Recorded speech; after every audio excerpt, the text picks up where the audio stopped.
Peringatan Hari Guru Nasional dan ulang tahun PGRI ke-75 bertema membangkitkan semangat menuju merdeka belajar dengan meningkatkan kreativitas para guru. Merdeka belajar idealnya tidak hanya untuk murid, tetapi juga untuk guru. Malam hari ini kita akan mendengarkan kisah tenaga honorer yang telah mengabdi selama 17 tahun sebagai guru di sekolah negeri atau sekolah dasar negeri Karangentang, Kabupaten Bangkalan, Jawa Timur, yakni Pak Ahmad Rifai. Halo, selamat malam Pak Ahmad.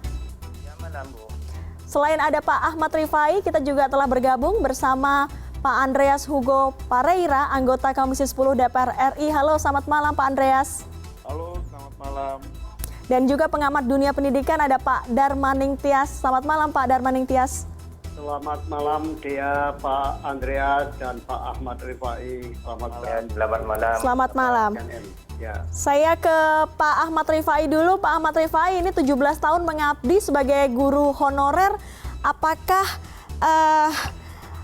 Anda sudah merasa merdeka dalam konteks menjalankan kewajiban dan juga menerima hak Anda sebagai tenaga pendidik? Untuk selama ini kami karena niat kami untuk pengabdian kepada negeri, jadi hak-hak kami belum begitu terserap bagi kami. Misalnya apa Pak Ahmad? Boleh digambarkan kepada kami? Selama 17 tahun, honor kami ini masih berkisar di antara 600 itu, terutama di bab honor yang kami rasakan. Pak Ahmad juga mengajar di sekolah lain atau hanya di SD Karangentang saja? Untuk sementara ini masih fokus di SD Karangentang. Pernah mengikuti seleksi untuk menjadi guru PNS atau P3K nggak Pak? Sudah berulang kali dan alhamdulillah untuk hari ini kami terekrut di P3K tahap pertama ini. Baik, saya ke Pak Andreas. Pak Andreas, kita mendengarkan bagaimana cerita Pak Ahmad Rifai, honornya 600.000 per bulan dengan kondisi pandemi seperti ini. Apa langkah DPR untuk mendorong pemerintah bisa memastikan perekrutan pegawai pemerintah ini bisa berjalan dengan baik di lapangan? Ya, salah satu masalah atau problem yang besar di dalam dunia pendidikan itu adalah nasib guru dan terutama yang menyangkut guru honorer ini.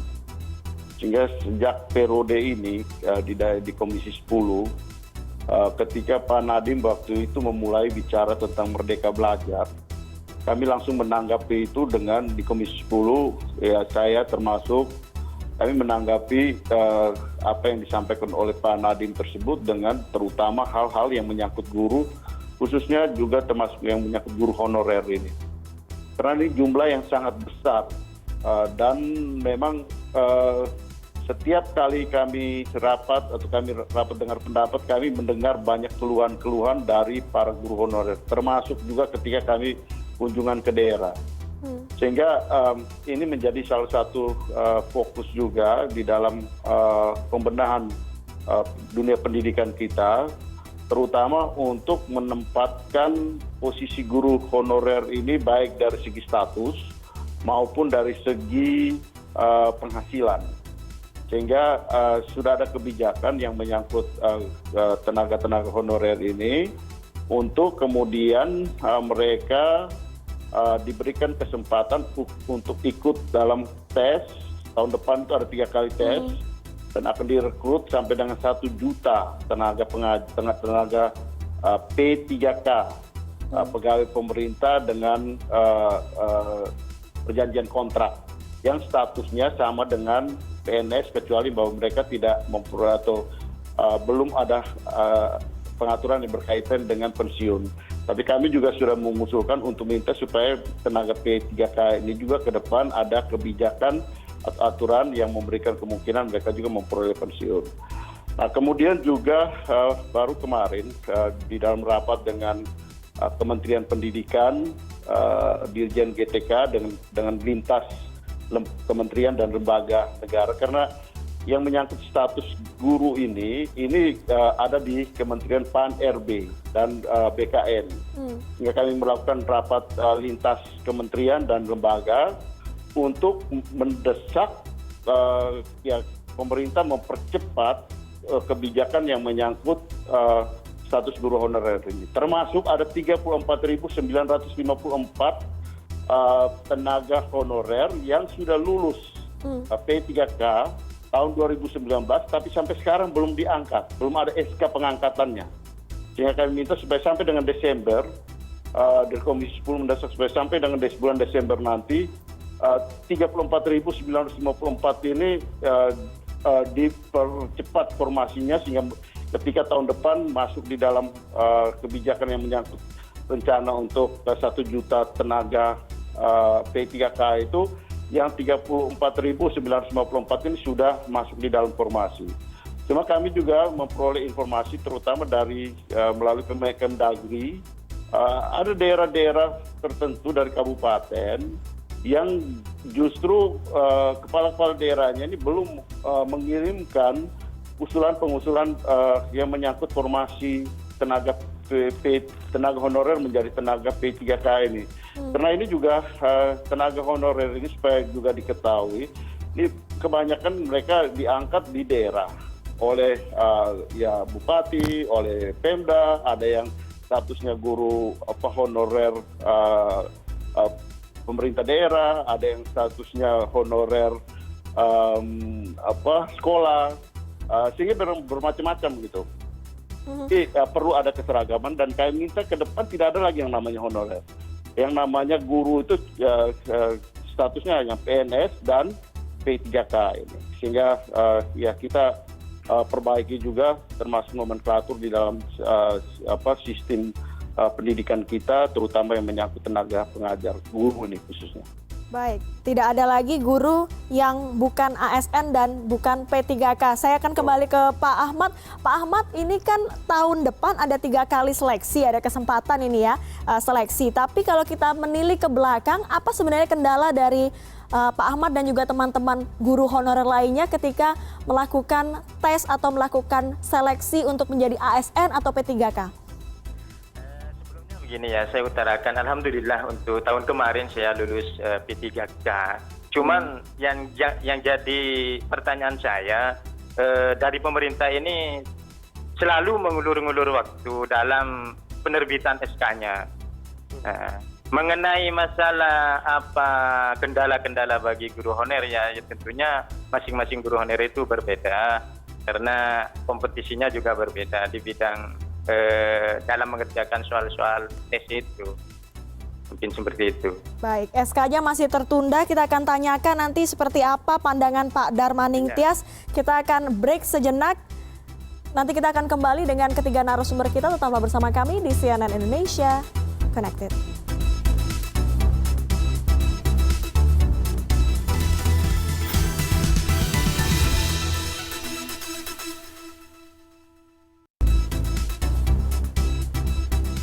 Terima kasih Anda masih bersama kami. Kami akan lanjutkan perbincangan soal nasib guru honorer di tahun 2020. Tadi sudah bergabung bersama kami ada Pak Ahmad Rifai. Ini adalah guru honorer di Kabupaten Bangkalan, Jawa Timur. Kemudian juga sudah bergabung ada Pak Andreas Hugo Pareira, anggota Komisi 10 DPR RI dan pengamat dunia pendidikan, ada Pak Darmaning Tias. Saya akan ke Pak Darmaning Tias. Pak, tadi sudah mendengarkan bagaimana kesaksian dari Pak Ahmad Rifai mengenai SK yang tertunda sehingga para guru honorer yang sudah lolos di P3K ini tidak memiliki kepastian hukum terkait dengan hak-haknya. Apa yang sebenarnya Anda lihat dari hal ini? Karena hal ini kan terjadi, persoalan guru honorer ini terjadi bertahun-tahun, berganti rezim dan belum ada hal-hal yang kemudian baru dari hal ini. Ya betul, jadi saya juga memperoleh informasi dari guru lain yang sejak awal tahun ini konsultasi dengan saya bahwa sampai detik ini mereka ini belum menerima SK atas lolosnya mereka sebagai guru P3K itu. Padahal seleksinya itu sudah Februari tahun 2019 lalu. Apalagi gaji wong SK aja belum. Dan mereka juga mengalami masalah. Tampaknya tidak ada sinkronisasi antara Perpres yang menjadi dasar pengangkatan ini dengan Kementerian Aparatur Negara dan reformasi birokrasi. Karena apa? Karena di Perpresnya itu disebutkan bahwa masa kerja mereka itu diakui. Jadi Pak Ahmad Rifai itu misalnya punya masa kerja 17 tahun, itu menurut Perpresnya diakui. Tetapi menurut Kementerian PAN itu masa kerjanya nggak dihitung gitu. Jadi mereka ini rugi 2 kali, rugi ketidakjelasan nasibnya, dan juga misalkan terima SK, boleh jadi masa kerjanya nggak dihitung. Nah ini kan sama aja menisbikan peran mereka gitu. Karena itulah saya menghimbau pada pemerintah jangan membangun pencitraan lah gitu. Jadi selesaikan dulu yang 51.000 ini. Setelah ini tuntas, dapat SK, dapat gaji, masa kerjanya diakui, barulah berpikir tahap berikutnya menyeleksi yang 1 juta itu.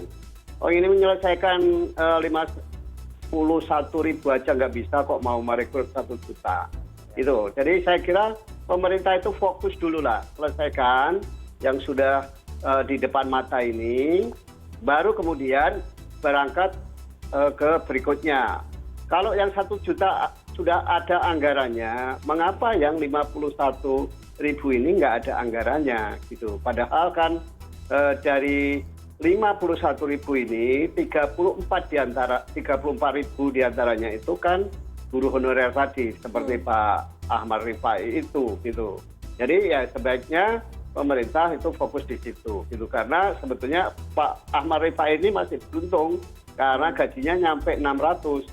Banyak sekali guru honorer yang gajinya itu di bawah 600, bahkan ada yang 200.000 atau 300.000 atau 250.000. Nah kalau gaji seperti ini jelas ini hanya jadi guru honorer hanya sebagai status saja, itu satu.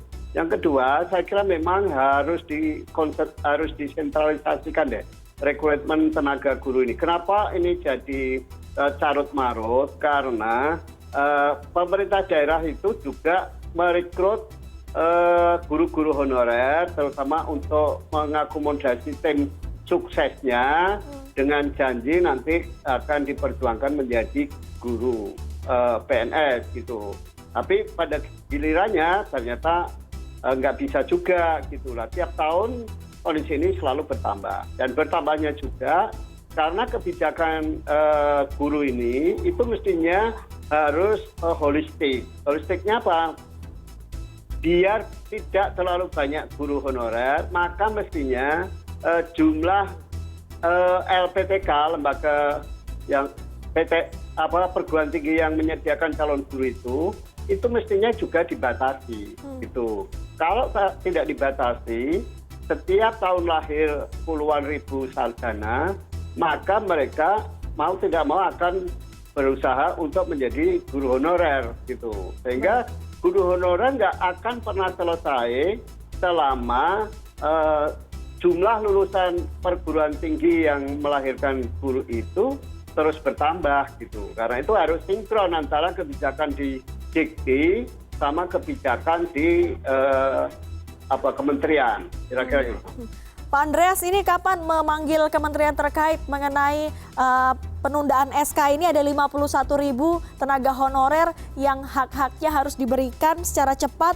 Ini penuh dengan tekanan ya, mereka selain juga tekanan ekonomi juga ada pandemi COVID-19. Bagaimana Pak Andreas? Ya, ini sebenarnya sudah kami lakukan 3-4 bulan yang lalu. Memanggil, artinya pertama tuh kami lakukan itu mengidentifikasi persoalan-persoalan, karena memang persoalan ini cukup rumit karena lintas kementerian dan lembaga, dan juga tadi seperti yang Pak Darmanintiah sampaikan, ini kan juga yang menyangkut siapa yang mengangkat, siapa yang kemudian mengeskakan untuk jadi PNS, karena banyak juga yang di daerah itu mereka diangkat oleh kepala-kepala daerah dengan banyak pertimbangan, termasuk juga banyak karena pertimbangan politik. Pertimbangan politis ketika menjelang pilkada, orang diangkat untuk menjadi tenaga honorer daerah dengan janji bahwa akan diperjuangkan untuk menjadi PNS. Ya kalau bupatinya jadi, kalau bupatinya tidak jadi, kemudian nasibnya juga terlantar gitu mereka. Nah, juga ya di sini ya dari sekian banyak, artinya kita coba juga mendata ini, dan yang betul tadi yang sudah disampaikan tadi bahwa tahun depan itu ada kebijakan untuk merekrut sampai dengan 1 juta tenaga P3K. Tapi di DPR kami minta juga supaya yang sudah lulus tahun 2019, yaitu dalam data kemarin yang disampaikan ada 34.954, itu untuk sampai dengan Desember ini di SK-kan dulu gitu, karena mereka sudah lulus tes. Dan itu kemarin kami mengundang di Komisi 10 mengundang Kementerian Pendidikan dan Kebudayaan, PAN-RB, Kementerian Keuangan, Kementerian Dalam Negeri, karena ini menyangkut daerah, otonomi daerah, kewenangan yang ada di bupati, kepala daerah, wali kota, dan juga BKN. Duduk bersama untuk kemudian membicarakan, mendiskusikan ini supaya nasib dari para guru honorer yang sudah lulus ini bisa secepatnya akhir tahun ini sudah bisa diselesaikan. Saya kira ini, dan ini kami mendesak ini supaya ini menjadi perhatian khusus lah dari pemerintah, dari lintas kementerian dan lembaga ini. Karena itu ini bukan cuma masalah di Kementerian Pendidikan dan Kebudayaan, tapi ini menyangkut di PAN-RB, di BKN, kemudian dari daerahnya, ada juga misalnya bupati yang belum mengusulkan ini. Kenapa? Karena alasannya karena sedang ada pilkada gitu. Ya, kemudian nasib dari para guru honorer ini menjadi terlantar. Baik, kita berharap agar SK teman-teman Pak Ahmad Rifai dan juga punya Pak Ahmad Rifai ini segera mendapatkan kepastian hukum ya. Teman-teman ini ada 51.000 dan tentunya nanti akan ada 1 juta lagi yang direkrut. Ini juga penting. Hak-haknya harus terpenuhi. Terima kasih narasumber kami pada malam hari ini, Pak Ahmad Rifai, kemudian ada Pak Andreas Hugo Parera dan juga Pak Darmaning Tias. Terima kasih.